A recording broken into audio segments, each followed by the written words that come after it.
I'm John Miglosh for the WDMA and the International Society for Strategic Marketing. So I want to continue talking about art and science, data and creativity, and see if we can come to some conclusions today. You've had now 4 or 5. We'll make a playlist out of this. But in yesterday's news, which I was kind of shocked because I wasn't sure of the date, and I just double checked the date, and it's Thursday, January 2019. Violin teacher Suzuki is the biggest fraud in music history, says expert. And Suzuki's a guy. Well, I first heard about Suzuki, I think, from Charles Colson's podcast, and he said that Suzuki made a bet with the Japanese government and said he could teach 100% of kids to play the violin. And so they got volunteers, mothers who were expecting, and they played Mozart and other violin concertos. The mother had to agree to do this project with their kids, and they played violin music while the kid was in the womb. And when they came out, they played it some more. And when the kid was old enough to hold a violin, they got the little teeny weeny violins, the Suzuki method. And they don't have frets, but they have at least little stripes on them. I don't think they have frets. They look like frets, but I don't think they are. Anyway, and so they had basically this big sports arena, and they had a concert, and all 15,000 kids, 100% showed up and played the violin. Well, anyway, so apparently yesterday he was, and I thought that was fascinating because, as we, in our modern age, in our current age, we kind of have exalted science up as a religion. Like somehow science tells us the truth and everything else tells us opinion. And the logical positivists, as the last article pointed out, tried to say that religious talk was not valid. Religious knowledge was only opinion, was only conjecture. There was nothing about religion that had any real basis up against science. And unfortunately, it's like all truth is relative. Oh yeah? Is that relative? No, we don't want that to be relative. And that's kind of the way it works out with these proclamations, that science is real knowledge and nothing else is. Yeah, but is that a scientific statement? No, it turns out it's not. Sorry. I read too many books. Anyway, so apparently just came out. Back to Suzuki. So there's something about music that's foundational. There's something about jewelry. There's something about makeup. There's something about women being beautiful. There's these archetypes that are core humanity, no matter where on earth you go. Science isn't one of them. Interestingly, okay. And I thought this example, and it may be an urban legend, this example of 1,500 kids being able to play some violin. The truth is, the mothers who force their kids to play piano or play violin or play something, there's all kinds of benefits to it. And every kid should every kid should be able to draw. Every kid should be able to play. And you can, okay? Because it's in there. It's built in somehow.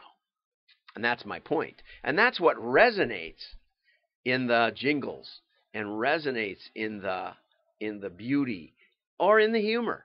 Humor is universal. Okay? These are core universal things. And if you think a computer's going to generate that stuff, good luck, buddy. You're better off taking a page out of Dilbert, because he's got it down. Anyway, so here's a big article about how Suzuki didn't really work with Einstein and didn't really get into some famous Berlin Philharmonic or something. He was rejected. He wasn't that great of a violin player. That misses the point. It really misses the point. The point is, he taught 15,000 out of 15,000 kids to play the violin at some level. Will they all be concert violinists? No, of course not. Who cares? You know, we put kids through sports. Almost none of them go on to play professional sports. And sometimes kids who'd had no real sports training go on to be professional sports players. I think Howie Long was that. He played some 5-on-5 football in college or something. I'm not sure, but the Dallas had some linebacker that was like that, or defensive end. Anyway, back to the meat of the article. Okay, so this guy has an interesting idea. Science is theoretical. A theoretical subject that studies the environment around us and the creatures living there. Okay, that's not fair. And then he's got a couple of examples of stuff. Science is an explanation of things natural that we can see and hear or feel. Art, on the other hand, is a free subject area where you get to observe the environment, creatures, as well as our own thoughts. My guess is an artist wouldn't say that. And that's the trouble. The trouble is the textbook writers are the scientists, and they are defining art. And that may not be the best thing. But I thought this was interesting. He says output is not standard and depends upon people's perceptions. This is what we refer to as art. In other words, we can take 100 people and have them. Now, are they skilled enough to reproduce? You know, I went to the Cody Museum in, I think it's in Cody, Wyoming. It's out there in Wyoming someplace. Anyway, and it's got all kinds of Western art. It's beautiful. And one of the interesting things was that we saw one after another pictures of the Grand Canyon, of the Yellowstone Canyon, the Yellowstone Falls and the Yellowstone Canyon. And it's really beautiful. There's all kinds of colors, and it's great for art. And there's a vista kind of looking over it. And the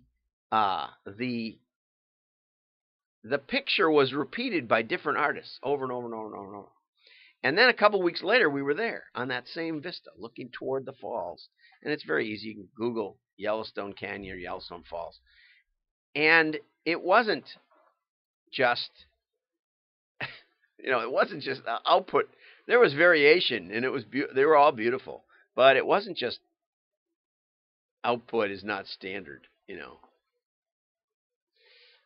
The kid, there's a story they took the kids to the museum, and the teacher says, this is supposed to be a horse. And the little kid says, then why isn't it?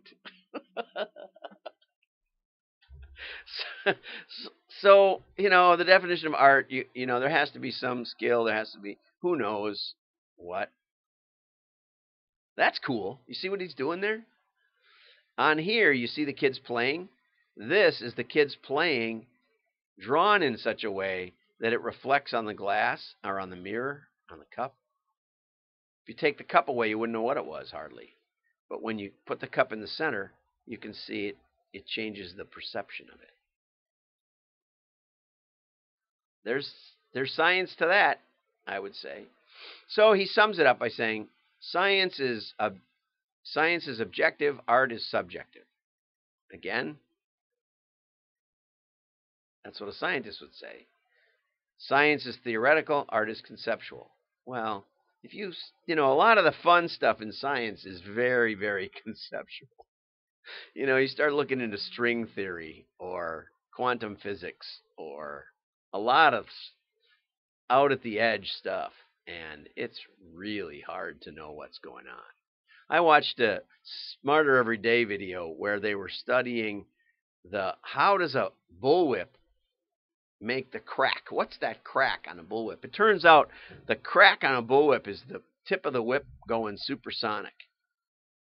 And you think that it's going when it unrolls. Let's see if I can get this. It unrolls, and at the end it flicks. It flicks. And you think it's going to go supersonic at the very end of it. And it doesn't. It goes about here. And then you increase drag dramatically, and it actually slows down a little bit. But it was very creative what they were doing. Okay? So science is based on theories and hypotheses, and every phenomenon or device can be explained through science. Art needs no proof, it cannot be proved. See, this is logical positive kind of. And the problem is that, like the hypothesis, you can have hypotheses. The hypothesis of evolution is well known. It's called a theory, but you really can't call it a theory because you can't confirm it, because you can't go back there and do an A/B split. You can't design a scientific experiment that actually recreates it, because it has to be recreated. It has to have happened without intelligent intervention. Naturalistic evolution, materialist evolution, and you can't set up an experiment without intelligent intervention because you're intervening. So pretty much by definition, all it can be is a hypothesis. If you're serious scientists, I think that you admit that. And there's a lot of things in science like that. Very difficult stuff. So bottom line, don't dismiss the soul for the data. And I think what's interesting to me is that you'll probably find that long-term brands, long-term lifetime value will be based on quality products, a story well told, the truth well told. That's it. What was that, McCann Erickson? It was one of the big ad agencies, Zell Jacobs. It was somebody. And they used to give away apples, too, at their reception desk. Beautiful apples. But their motto was the truth well told. If you stick with the truth well told, you may not get the best clicks. But long term, I think you'll end up with the best marketing. Subscribe, like, have a great day. John Miglash.